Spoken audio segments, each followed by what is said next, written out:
Right angle triangle है, दो छोटे जो साइड्स हैं उसका सम 17 है, ठीक है। तीनों साइड्स का जो सम है वो 30 है। तो जो तीसरा साइड है मतलब वो लॉन्गर साइड है, हाइपोटेनस सबसे बड़ा साइड होता है राइट एंगल ट्राइंगल में।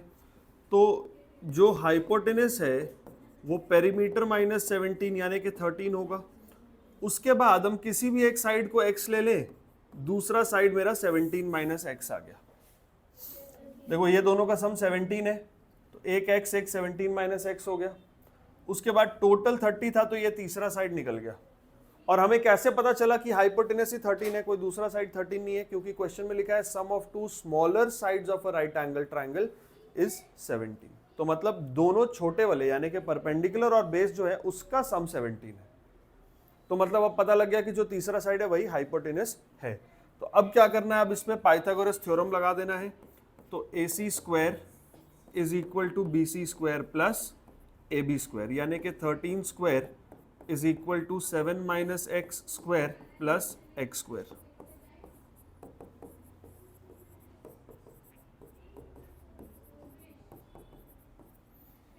ठीक है,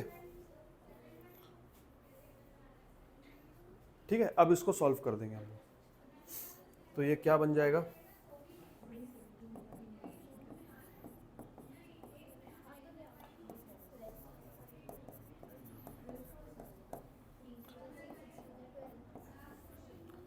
ठीक है, ये बन गया 2x square minus 34x plus 120। अब इसको पूरे को 2 से डिवाइड कर दो, तो ये बन गया x square minus 17x plus 60। ठीक है, x square minus 17x plus 60। ठीक है, अब 60 को ऐसे ब्रेक करो कि माइनस 17 आ जाए।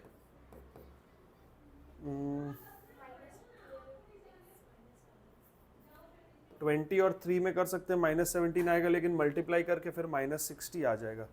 60 प्लस का ही चाहिए। 12 और माइनस 12 माइनस 5 में ब्रेक हो जाएगा। हाँ ये सही है। तो ये हो गया x square minus 12x minus 5x plus 60। x common ले लो, x माइनस 12 माइनस 5 ले लो, x minus 12 x minus 12 x minus 5। तो x माइनस 12 होगा 0, या तो x माइनस 5 होगा 0। इसका मतलब या तो x का वैल्यू 12 है या तो x का वैल्यू 5 है। अच्छा, इसमें भी कोई दिक्कत नहीं है, जब एक साइड 12 होगा तो दूसरा साइड 5 होगा, जब एक साइड 5 होगा तो दूसरा साइड 12 होगा। तो हम इसमें दो अलग अलग केस लेके कोई फायदा नहीं है, आंसर मेरा यही आएगा 12 और 5। ठीक है, अब हमें निकालना है एरिया। ठीक है, तो एरिया ऑफ ट्राइंगल होगा half into base into height, यानी कि हाफ इंटू 12 इंटू 5, यानी कि 30 सेंटीमीटर स्क्वायर। ये समझ गए ना हम दो अलग अलग केस क्यों नहीं ले रहे। When x is equal to 12 other side is 5, when x is equal to 5 other side is 12, तो अल्टीमेटली वही दोनों है। ठीक है, तो एरिया ऑफ ट्राइंगल निकल के आया 30 सेंटीमीटर स्क्वायर। ठीक है,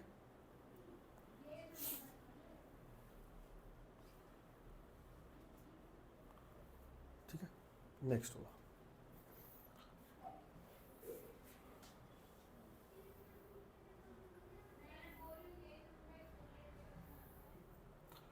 देखो, the hypotenuse of a grassy land in the shape of a right angle triangle is 1 meter more than twice the shortest side. Suppose करो ऐसा राइट एंगल ट्राइंगल के shape में कोई गार्डन है। ठीक है, अब शॉर्टेस्ट साइड अगर x है तो हाइपोटेनस क्या है, 1 metre more than twice the shortest side, ये 2x प्लस 1 है।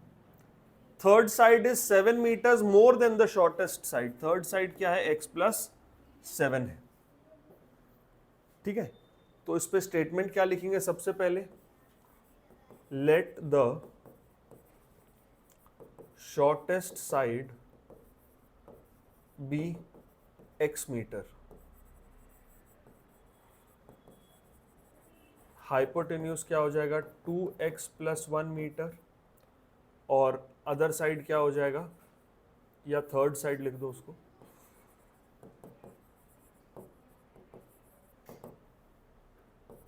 7 + x। ठीक है, अब राइट एंगल ट्राइंगल है तो इक्वेशन बनाने के लिए मेरे को पाइथागोरस थ्योरम अप्लाई इस पे करना होगा। ठीक है, तो हम लिख देंगे by Pythagoras theorem 2x + 1 square is equal to x + 1 square plus x square. तो ये हो गया 4x square + 1 + 4x is equal to x square plus 49 + 14x plus x square. ये 4x स्क्वायर है, x स्क्वायर माइनस हो गया तो 2x square, इधर होगा तो -10x - 48 इज इक्वल टू 0। 2 से डिवाइड कर देते हैं इसको, x square - 5x - 24 is equal to 0, और 8 और 3 में ये ब्रेक हो जाएगा, है ना, तो -8x + 3x।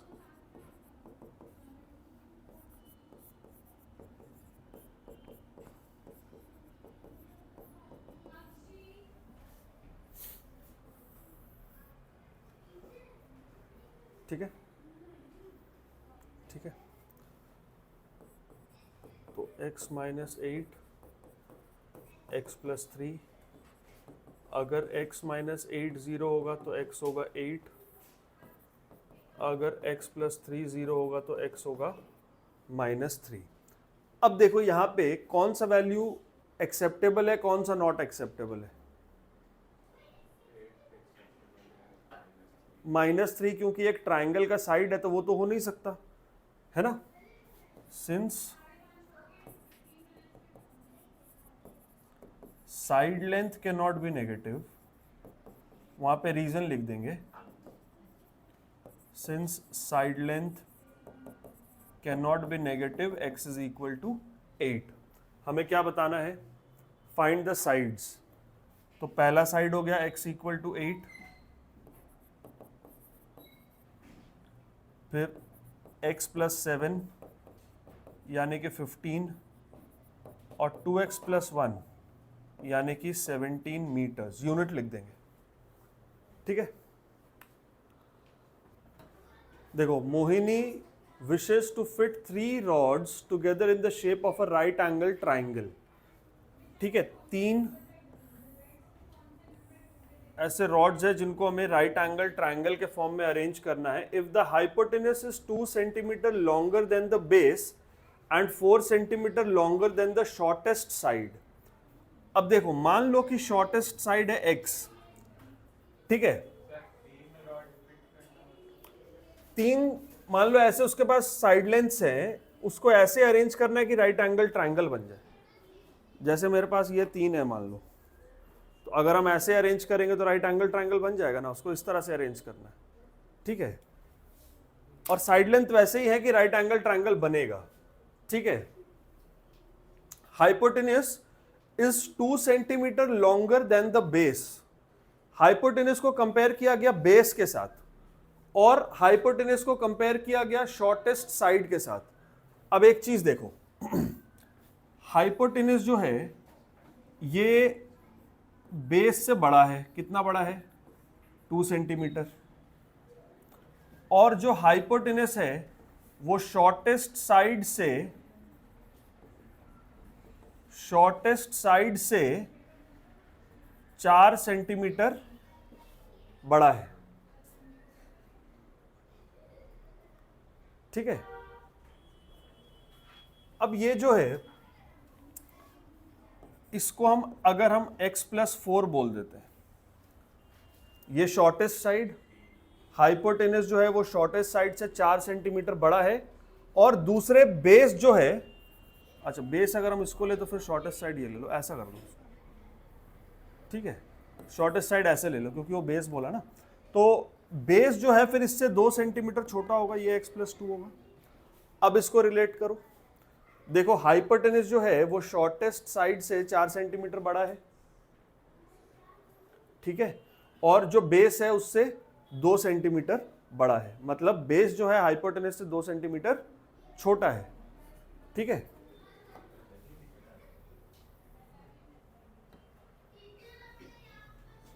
ठीक है, अब यहां पर हम पाइथागोरस थ्योरम अप्लाई कर देंगे।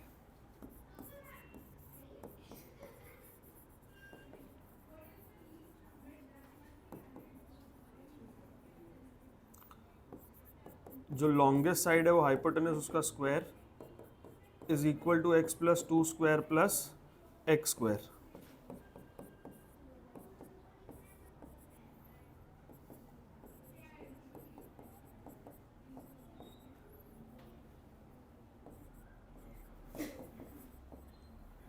ठीक है, x square plus 16 plus 8x is equal to x square plus 4 plus 4x plus x square.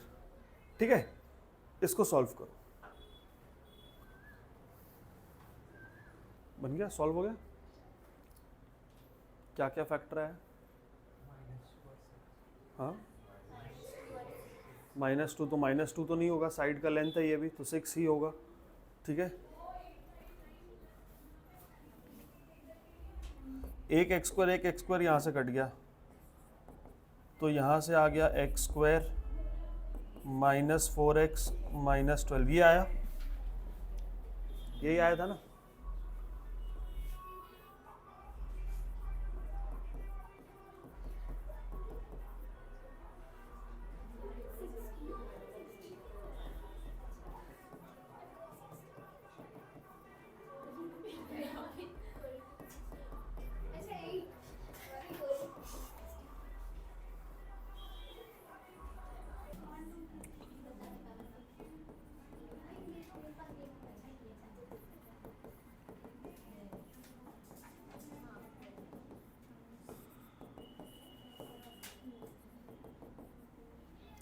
ठीक है, यहां पे भी वही चीज है,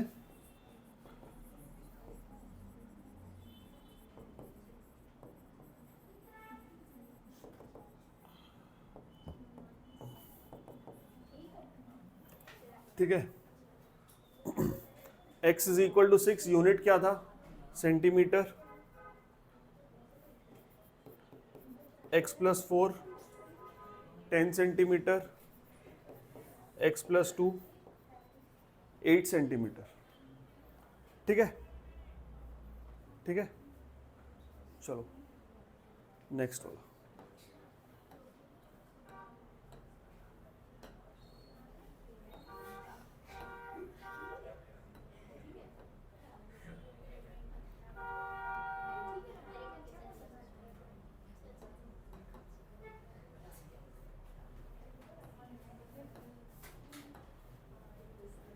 देखो, in a PT display 480 students are arranged in rows and columns.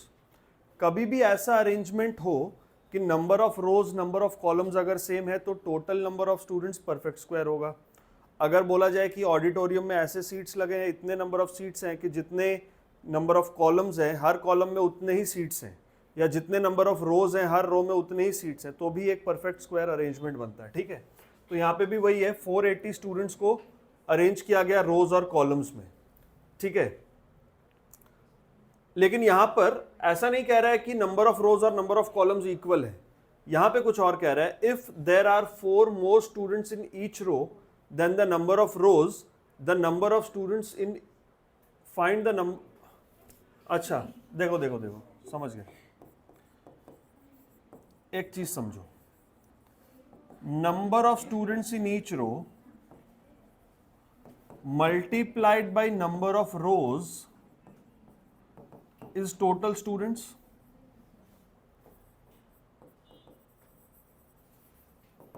ऐसा होगा ना, 480 students are arranged in rows and columns. If there are 4 more students in each row than the number of rows. अगर number of rose x हैं तो हर रो के अंदर x+4 students हैं, तो इन दोनों को मल्टीप्लाई करके ही टोटल नंबर ऑफ स्टूडेंट्स आएगा ना। समझ में आया? नंबर ऑफ रोज अगर x हैं तो हर रो के अंदर में x+4 स्टूडेंट्स हैं। Number of students in each row is 4 more than the number of rows. तो नंबर ऑफ रोज को x माने तो हर रो में x+4 स्टूडेंट्स हैं, और इन दोनों को मल्टीप्लाई किया तो टोटल 480 स्टूडेंट यहां पर हैं। तो ये हो गया x इंटू x+4 इज 480, तो x square plus 4x is 480, x square plus 4x minus 480 is 0। ठीक है, अब इसको सॉल्व करो, फैक्टराइज कर दो इसको। एग्जाम तक तुम लोग का जो भी पोर्शन होगा वो सब हम लोग कवर कर ही लेंगे। कितना आया इसका, कैसे ब्रेक हुआ ये, कितना आया? तो ठीक है, नेगेटिव तो नहीं होगा, नंबर ऑफ चिल्ड्रन है ना।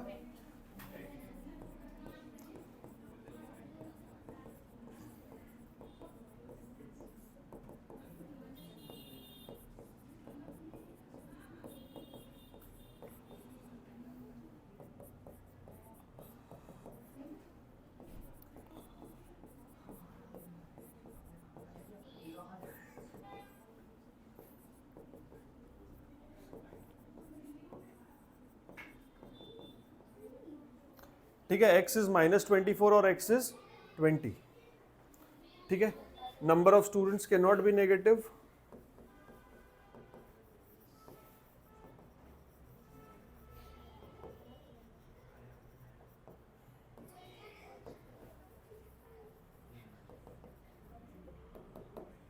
therefore x is equal to 20। ठीक है, number of students can not be negative, so x is equal to 20।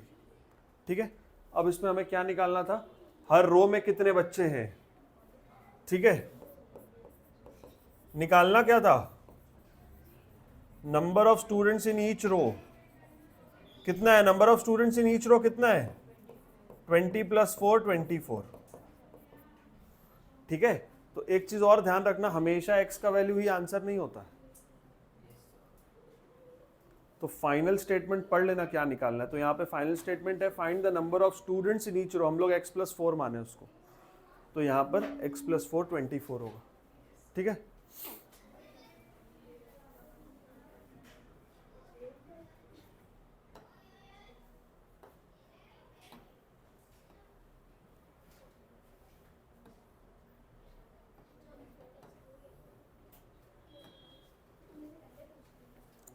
ठीक है। देखो, in an auditorium the number of rows was equal to the number of seats in each row. देखो ये वाला हो गया ना, इसमें total number of arrangement, sitting arrangement जो होगा वो परफेक्ट स्क्वायर का होगा। ठीक है, if the number of rows is doubled and the number of seats in each row is reduced by 5, then the total number of seats is increased by 375। देखो, number of seats per row, इसको हम multiply करेंगे किससे, number of रोज से, तो हमें क्या मिलेगा, हमें मिलेगा total number of seats.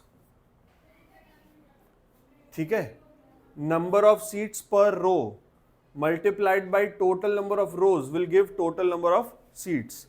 Initially क्या बोला ऑडिटोरियम में, the number of rows was equal to the number of seats in each row. Number of seats in each row अगर हम x माने हैं तो नंबर ऑफ रोज भी x हैं, टोटल नंबर ऑफ सीट्स कितना होगा, x स्क्वायर। पहला स्टेप क्लियर है। अब सेकेंड पार्ट में क्वेश्चन बोल रहा है, if the number of rows is doubled, अगर हम नंबर ऑफ रोज को कर दें double, and number of seats in each row is reduced by 5, seats पर रो अगर हम 5 से रिड्यूस कर दें तो इन दोनों को मल्टीप्लाई करके भी टोटल नंबर ऑफ सीट्स आएगा। यह बात सही है, बोलो।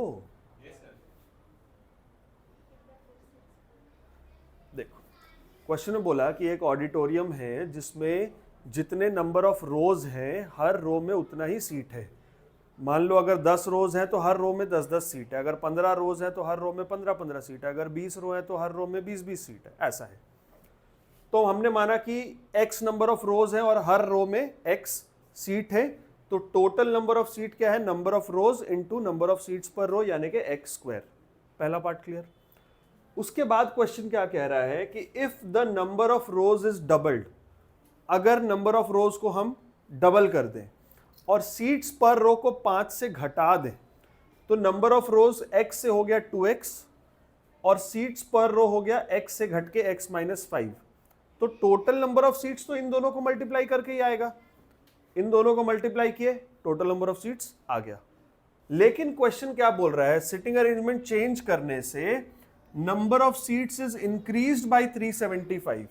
सो अकॉर्डिंग टू क्वेश्चन ये जो न्यू नंबर ऑफ सीट्स है,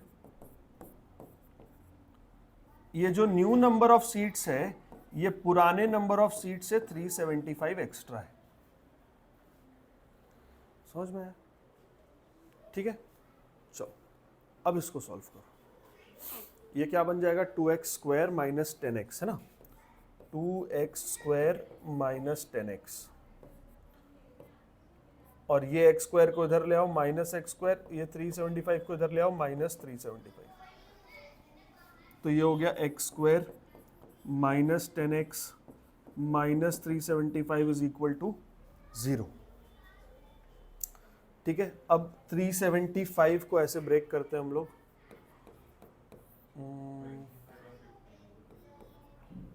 हाँ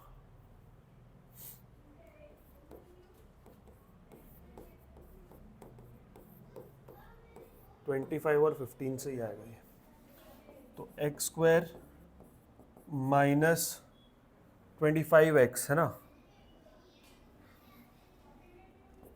प्लस 15x माइनस 375 इज 0। तो x कॉमन ले लिए तो x माइनस 25, 15 ले लिए। ठीक है,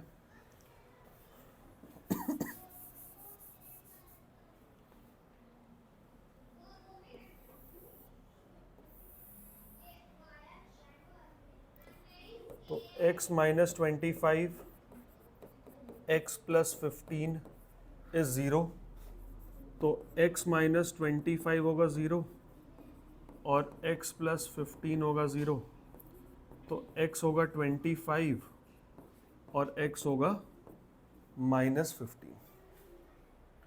ठीक है, x होगा 25 या होगा माइनस 15। ठीक है, अब बताओ क्या एक्सेप्टेड है क्या नॉट एक्सेप्टेड है। ठीक है, माइनस 15 तो नंबर ऑफ सीट्स है, वो तो नहीं हो पाएगा। ठीक है,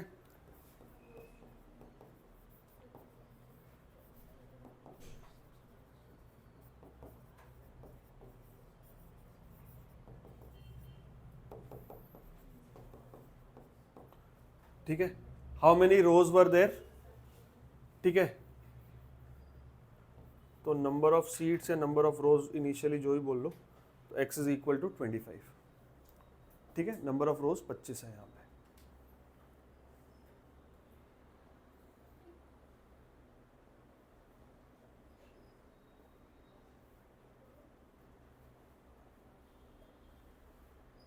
ठीक है, नेक्स्ट वाला करते हैं।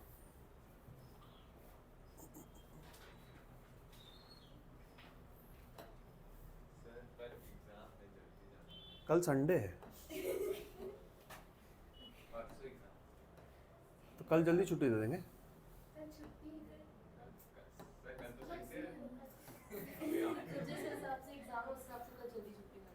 हाँ, देखो अगला question. At an annual function of a school each student gives gift to every other student. If the number of gifts is 1980, find the number of students। माने हर बच्चा बाकी सबको गिफ्ट देगा, खुद को नहीं देगा, बाकी सबको देगा, तो टोटल नंबर ऑफ गिफ्ट जो है वो 1980 है। ठीक है, अब एक चीज देखो, कभी भी ऐसा सिचुएशन आए ना, तो छोटे नंबर्स के साथ सिचुएशन को इमेजिन करो, छोटे नंबर्स के साथ सिचुएशन को एक बार इमेजिन करो। मान लो 3 बच्चे हैं, ए बी सी। ए किसको किसको गिफ्ट देगा? बी और सी को। बी किसको किसको गिफ्ट देगा? ए और सी को। सी किसको किसको गिफ्ट देगा? ए और बी को। तो हर बच्चा 2 बच्चों को गिफ्ट दे रहा है, तो टोटल नंबर ऑफ गिफ्ट्स कितने? 3 इंटू 2 है ना।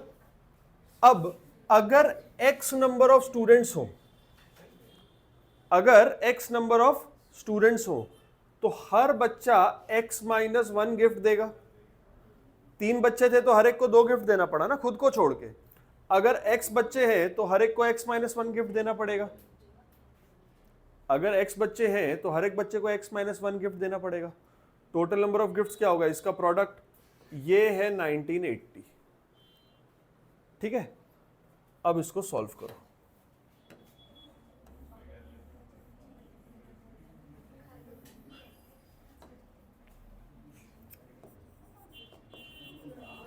Let the number of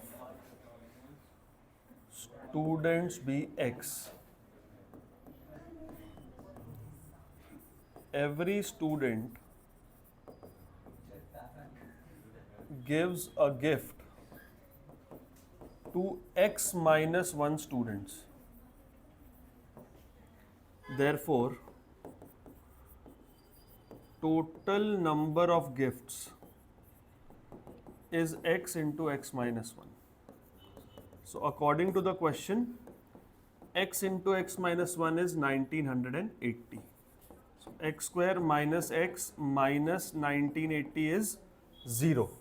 ठीक है, अब 1980 को फैक्टराइज कर दो। 4 और 45 में ये ब्रेक होगा, देखो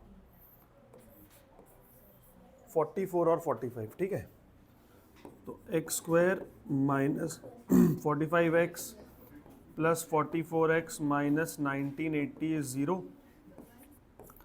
x कॉमन ले लिए, x माइनस 45 प्लस 44 ले लिए, x माइनस 45 यहाँ से भी आ गया, तो x minus 45 x plus 44 is 0, तो x माइनस 45 इज 0 और x plus 44 is 0।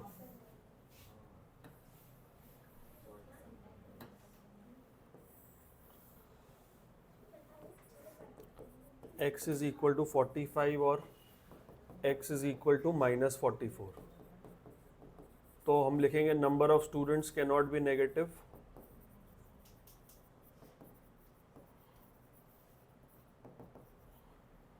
Therefore x is equal to 45। Number of students यहाँ पर होंगे 45।